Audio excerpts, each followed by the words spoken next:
ওকে বন্ধুরা, বেরিয়ে গেছি। এখন বাজে সকাল 8:30। 8:30টার সময় বেরোলাম হোটেল থেকে মানাগ্রামের উদ্দেশ্যে। এখন এখান থেকে মানাগ্রাম যাচ্ছি 4 কিলোমিটার ডিস্টেন্স। এখান থেকে মানাগ্রাম বেশি এখন লাগার কথা না, দেখা যাক। প্রচণ্ড ঠান্ডা রয়েছে বাইরে, প্রায় -1 হবে। প্রচণ্ড ঠান্ডা, হাত পাত ফাটিয়ে দিচ্ছে। চলো দেখা যাক মানাগ্রাম কতক্ষণ গিয়ে পৌঁছাই। রাস্তার অবস্থা মোটামুটি ভালোই, খারাপ না। চওড়া রাস্তা, উপরে একদিকে নর, একদিকে এদিকটায় নর, এদিকে হচ্ছে নারায়ণ, আর ওদিকে হচ্ছে ত্রিশূল। কিন্তু আকাশে মেঘ ওঠা শুরু করে দিয়েছে। এখানে সকাল সকাল দেখছি কয়েকদিন ধরে কেদারনাথ হোক, মদমাহেশ্বর হোক, তুঙ্গনাথ হোক, প্রচুর মেঘ চলে আসছে। একটু সকাল হতে না হতেই এখন 8টা বাজে, এর মধ্যেই এখন মেঘ চলে এসছে। চলো যাই আস্তে আস্তে, বেশি জোরে গাড়ি চালানো যাবে না, কারণ প্রচণ্ড ঠান্ডা, হাত পাত কাঁপছে, আঙুলের মাথাগুলো পুরো ফাটিয়ে দিচ্ছে। কালকে তো তোমাদের বদ্রীনাথের হোটেলটা দেখানোই হয়নি, তো দেখে নাও এখন, আর তার সাথে সুন্দর বদ্রীনাথের সকালটাও। রুম, এত বড় খাটে একটা একাই শুয়েছিলাম। এই যে ঘরের অবস্থা, এগুলো সব এখন গোছাবো, গুছিয়ে প্যাক করব। এবার বেরিয়ে যাব মানাগ্রাম হয়ে রানীক্ষেতের উদ্দেশ্যে। এসব আমাকে এখন পুরো প্যাক করতে হবে, প্যাক করে গাড়িতে বাঁধতে হবে। এই একটা প্রতিদিনের সকালের কাজ। তো এই রুমটার ভাড়া নিয়েছে 900 টাকা এক রাত্রের জন্যে। ভালো রুম। এই যে এটা বাথরুম, বড় বাথরুম। এই যে এই হোটেলটায় ছিলাম, হোটেল বদ্রীনাথ ইন। এই হচ্ছে বদ্রীনাথের সকালবেলা।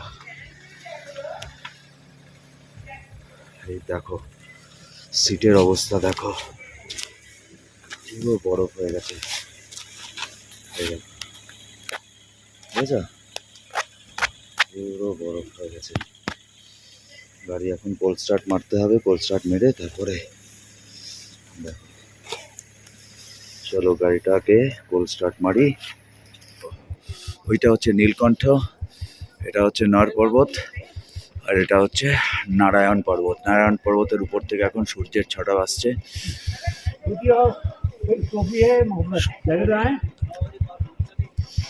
বাইকেই আমি কোল্ড স্টার্ট দিয়ে রেখেছি, তো গরম হোক, না তো কিচ্ছু করা যাবে না। আর এতগুলো গাড়ি রয়েছে, গাড়িগুলোকে না সাইড করলে আমি গাড়ি বার করতে পারবো না।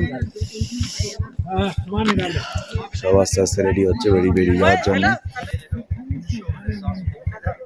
এটা হচ্ছে নীলকণ্ঠ পর্বত। জয় বাবা বদ্রীনাথ।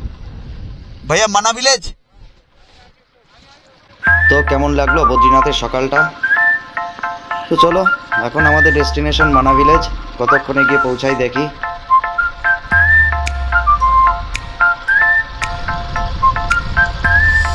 फर्स्ट इंडियन विलेज माना, भारत का प्रथम गांव माना। First Indian village NH07।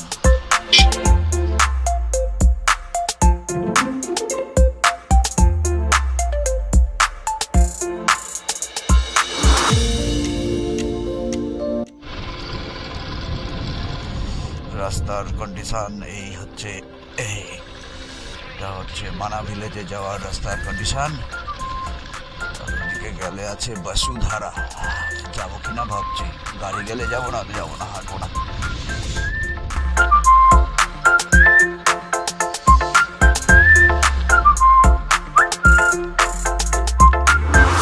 আসলাম মানা ভিলেজ।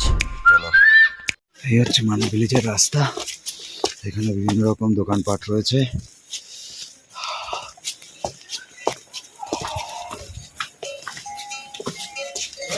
একটা রাস্তা হচ্ছে,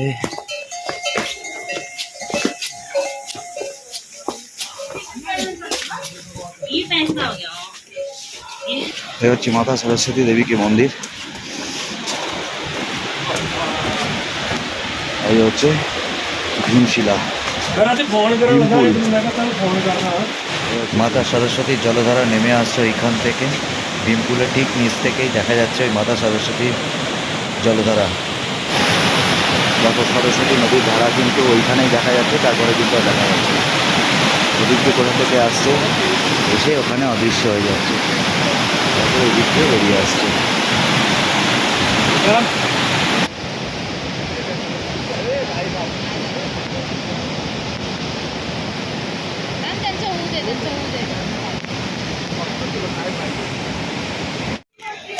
এই হচ্ছে মানা ভিলেজ, এইটা হচ্ছে পুরো মানা village, first village of India. এখানে আসলাম এখন, এই হচ্ছে ভীমপুল, আর ওদিকে হচ্ছে সরস্বতী মন্দির রয়েছে। প্রণাম করে এসে এখন এদিকে হচ্ছে বসুধারার রাস্তা, 5 কিলোমিটার, আর যাবো না 5 কিলোমিটার ওদিকটায়। এখন এটাই ব্যাক করবো, কারণ আমাকে অনেক দূর এগোতে হবে। চলো এগিয়ে যাই। এখন যাব রানীক্ষেত, তার জন্য অনেক টাইম লাগবে, আর বসুধারার দিকে গেলাম না, 5 কিলোমিটার যাওয়া আসাতে অনেক টাইম লেগে যাবে। এই হচ্ছে মানা ভিলেজ। তো মানা গ্রাম থেকে বেরিয়ে আসলাম, বেরিয়ে এসে একটু ব্রেকফাস্ট করে নিলাম, ব্রেকফাস্ট করে এখন বেরোচ্ছি রানীক্ষেতের উদ্দেশ্যে। এখান থেকে দেখাচ্ছে ওই 250 কিলোমিটারের মতো, ওই 7.5 ঘন্টার মতন লাগবে দেখাচ্ছে। তো চলো এগিয়ে যাই, আর কোথাও দাঁড়ানোর ইচ্ছে নেই, কারণ অনেকটাই দেরি হয়ে গেছে। দাঁড়ালে কখন গিয়ে পৌঁছাবো কোনো ঠিক নেই, তার থেকে আস্তে আস্তে বেরিয়ে যাব। এই হচ্ছে মানা গ্রামের ভিউ, গাড়ি। এই হচ্ছে বদ্রীনাথ ধাম।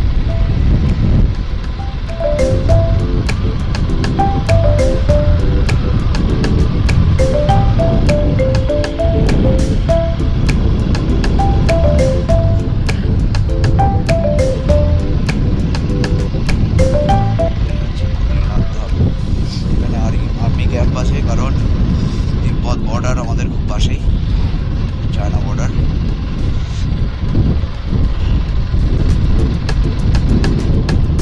যেতে দেয় না, অনেক কয়েকটা জায়গা ছিল যেখানে আমি গেলাম না, কারণ অনেক দেরি হয়ে যাবে তার জন্য।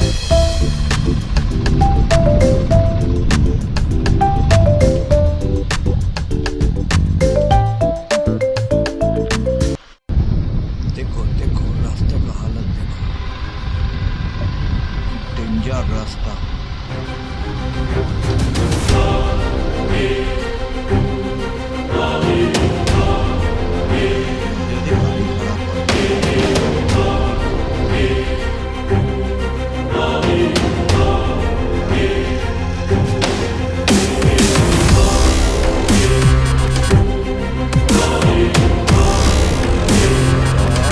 রাস্তা খারাপ, ওরে ভাই রে। পাহাড়ে এত ল্যান্ডস্লাইড হলে তো রাস্তা খারাপ হবেই, আর প্রকৃতিকে আমরা ধ্বংস করে রাস্তাঘাট বানাচ্ছি, প্রকৃতিও তো ধ্বংস করবে। এই দেখো, দেখা দেখো, এই কালকে রাত্রিবেলায় এসেছিলাম এই রাস্তা দিয়ে, বুঝতে পারিনি কিছু, আজকে দেখো দেখাতে পারিনি, আমি নিজেও বুঝতে পারিনি, হুড় করে গাড়ি চালিয়ে চলে গেছি। এখন দেখছি যে কি হালাত।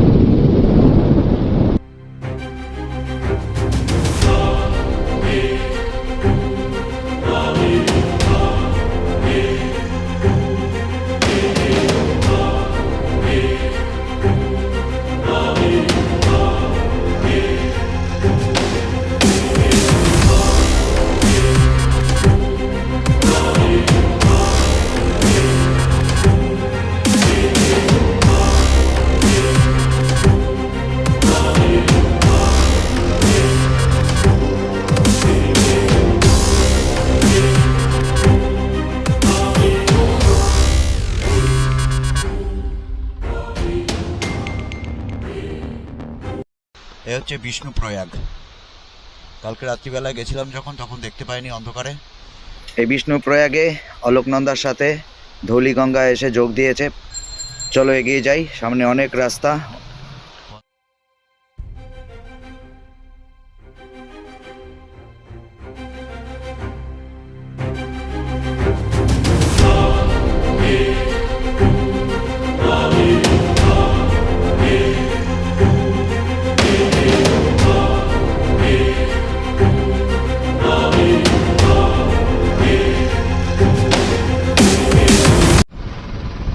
কেউ নেই রাস্তায়, মাঝে মাঝে একটা বাইক বা একটা গাড়ি যাচ্ছে, তাছাড়া कोई नहीं है। কর্ণপ্রয়াগের থেকে হরিদ্বারের দিকে না গিয়ে আমি রানীক্ষেতের রাস্তাটা ধরলাম। এখান থেকে আজকে যাওয়ার ইচ্ছে রানীক্ষেত। দেখা যাক, গাড়ি চালাতে আর বেশিক্ষণ ভালো লাগছে না। এই দেখো সামনে একটা গাড়ি ভেঙে চুরে পড়ে রয়েছে, চালাতে ভালো লাগছে না। তো ভাবছি যে কৌশানীতে থেকে যাওয়া যায় কি না, কোথাও দাঁড়িয়ে একটা কিছু খেয়ে নিতে হবে। খিদেও পেয়েছে, সেই অনেক সকালে খেয়ে বেরিয়েছি, মাঝখানে আর কোথাও দাঁড়িয়ে খাওয়া হয়নি, কন্টিনিউ গাড়ি চালিয়ে যাচ্ছি। চলো এগোতে থাকি, মাঝখানে একটা কোনো ধাবা টাবা দেখলে দাঁড়িয়ে খেয়ে নেব। দাঁড়িয়ে গেলাম এই দোকানটায় খেতে, চাউমিনের অর্ডার দিয়েছিলাম, এই চাউমিন এসে গেছে। এই হচ্ছে দোকান, এদের ব্যবহার খুবই ভালো। তো চাউমিনটা কেমন বানিয়েছে দেখে নি, জানি না কেমন বানিয়েছে, কালার দেখে তো মনে হচ্ছে ভালোই হবে। দেখা যাক, খাই, তারপরে আবার রাস্তায় কথা হচ্ছে। বসে চাউমিন খেয়ে নিলাম। ওটা বলেছিলাম স্পাইসি বানাতো, কিন্তু স্পাইসি তো বানায়নি, গাদাখানেক শুধু সস দিয়েছে। যাক, ফুল প্লেট নিল 60 টাকা। আর একটা বিস্কুট নিলাম, প্যাটিস টাইপের বিস্কুট, ভালো ছিল, 5 টাকা। ওটাও খেয়ে ফেললাম। পাহাড়ে আসলে আমার একটু খিদে বেশি পায়, খাই খাই বাতি পায় আমার। রানীক্ষেত পৌঁছাতে টাইম লাগবে আমার 4-4.5 ঘন্টা। তার মানে এখন বাজে 3টে, 7টা নাগাদ পৌঁছাবো রানীক্ষেত। 2000 years later. তো বন্ধুরা, এখন বাজে 6:16। আমি চলে এসেছি কৌশানী। রানীক্ষেত যাওয়ার কথা ছিল, কিন্তু রানীক্ষেত যাইনি, আর ইচ্ছা করছিল না বাইক চালাতে। সেই সকাল থেকে বাইক চালাচ্ছি, আর ইচ্ছা করছিল না, তার জন্য রানীক্ষেত না গিয়ে আমি কৌশানীতে এসে স্টে করে গেছি। কৌশানীর এই হোটেলটায় আমি আছি। এই হোটেলটা হচ্ছে সানরাইজ ভিউ। এই যে একদম ওপেন, এখন অন্ধকারে হয়তো কিছু দেখা যাচ্ছে না, দূরের বাড়িগুলো দেখা যাচ্ছে, লাইটগুলো দেখা যাচ্ছে। তো এই হচ্ছে হোটেল। হোটেলের আমার রুমের অবস্থাটা হচ্ছে এই, আমার সব লাগেজপত্র রয়েছে, এখনও এসে ছাড়তে পারিনি কিছু। তো এখন একটু ফ্রেশ হব, ফ্রেশ হয়ে একটু চা খাবো, তারপরে রাত্রিবেলা খাবার দাবার খেয়ে তাড়াতাড়ি শুয়ে পড়বো, কারণ কালকে সকালবেলায় অনেক সকালবেলা বেরোবো, কারণ এখান থেকে সোজা লখনৌ যাওয়ার ইচ্ছে আছে। তো আগে যেরকম বললাম যে এই হোটেলটা ভাড়া নিয়েছি, হোটেল সানরাইজ হোমস্টে। হ্যাঁ, সানরাইজ হোমস্টে। তো এই হোটেলটা একদম নতুন হোটেল, এই দাদার হোটেল। এই দাদা আজকে আমার ফার্স্ট বউনি এই হোটেলের। যাই হোক, এই দাদার কাছ থেকে শুনে নিন रेट टेट। दादा नाम बताइए। दिनेश प्रसाद। हाँ, होटल का नाम सनराइज होम स्टे। अच्छा, इसका टैरिफ रेट टेट क्या है सब बताइए। टैरिफ रेट वही 1000। ठीक ठीक ठीक है, आप प्लानिंग नहीं किए अभी तक? कुछ प्लानिंग ठीक है, ये ये नया है हमको, ये दादा का नया, एकदम नया होटल है। पहला आप ही है। रजिस्ट्रेशन भी आज ही हुआ है, आज ही रजिस्ट्रेशन करके आज ही রেজিস্ট্রেশন हुआ है, আজকেই রেজিস্ট্রেশনটা হয়েছে, তার আমি আজকে ফার্স্ট কাস্টমার। যাই হোক, আপনারা এটা এসে দেখতে পারেন, খুব ভালো। সামনের ভিউটাও দেখালাম, এখন অন্ধকারের বেশি ভালো দেখা যাচ্ছে না, ঘরের পজিশনটাও দেখিয়ে দিয়েছি।